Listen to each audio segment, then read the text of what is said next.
Good evening.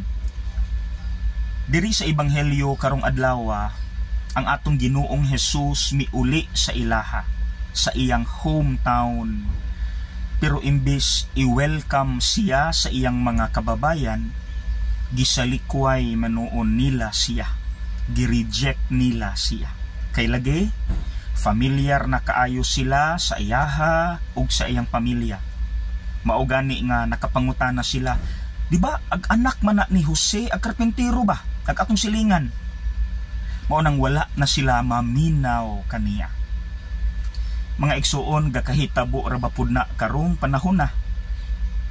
Mao sigurong di nataganahan maminaw sa tambag sa mga tawo nga pamilyar na kaayo ta kay sige na tagkadungog sa ilang tingog, sa ilang istorya, sa ilang mga tambag, silingan ra nato.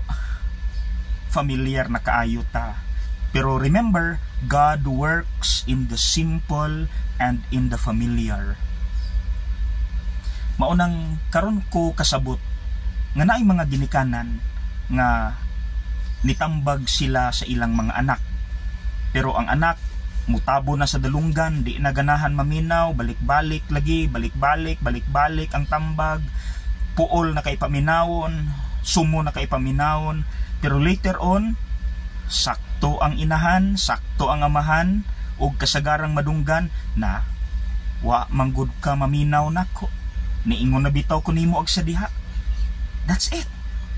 Mauna mga igsuon ang wisdom sa Dios. Mo nang bisakin sa imo tambag nato, ilabi na kabubuton sa Dios, gikan sa mga tao, ilabi na familiar na tandaan, maminaw gyud ta. Okay? God bless you.